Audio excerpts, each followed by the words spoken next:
Good evening everyone! So for tonight mini vlog, as you can see guys, at nagpapakulo tayo doon sa ating kaserola ng 3 baso ng tubig na may kasamang cinnamon, ayun parang stick at saka yung ating tinatawag na globe's wool. So ito po yan guys, ayan ang ating nilalaga ngayon, ang gagawin natin tsaa ang globe's wool po na napakaganda po sa ating kalusugan. Kung kayo po dyan medyo mataas ang BP, ayan maganda po yung inumin ito at inumin nyo po ito bago matulog. Sa umaga naman wala pa pong laman ang inyong tiyan guys. So, magiging tea lang po siya. Pag ganyan nagkukulay orange-orange na yan, yan guys, malapit na po yan maging okay at maging tsaa.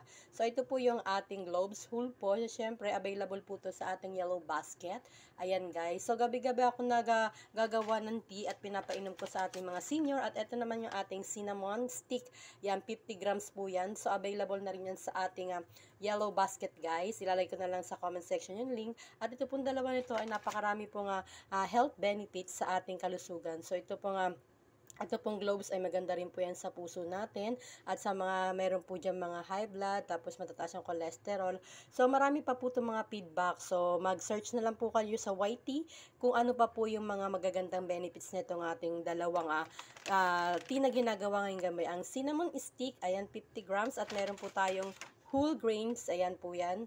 At ito po ay gabi-gabi natin ginagawa natin tsaa. Ayan, at ito po ay napakasarap din at para lang siyang normal na tubig at wala po siyang lasa. So, ayan po at napakaraming benefits nito guys. Kaya kung ako sa inyo guys, ayan, mag-check out na kayo ng cinnamon stick natin. Ayan, cinnamon stick at saka yung ating globe's wool. Ayan po yan guys. So, naglagay lang ako ng 5 pirasong globe's wool at saka isang cinnamon stick po guys.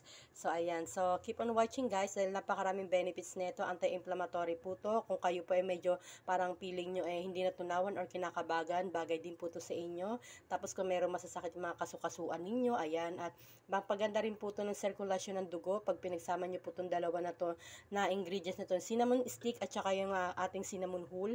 Ayan, napakaraming benefits po nito guys. At pwede po kayo mag-search nito, manood sa YT para makita nyo pa po yung iba pa po na pinaka-benefits nito. Napakarami po guys. And thank you for watching guys. Ito lamang ang ating gawa ngayong gabi. Ang gumawa ng tea gamit ang ating cinnamon, 50 grams. Ayan guys. At syempre ang ating globe's wool. Ayan, nagkakamali pa ako kasi on the spot tayo nag-voice over.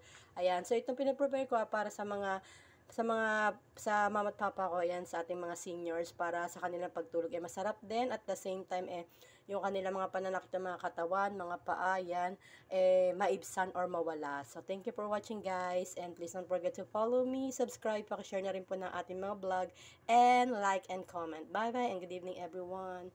So, ayun, lalagay ko na to sa tasa dahil okay na po to at papalamigin natin ng berry light at bibigyan natin kala mama. Okay, thank you for watching guys. Good evening everyone.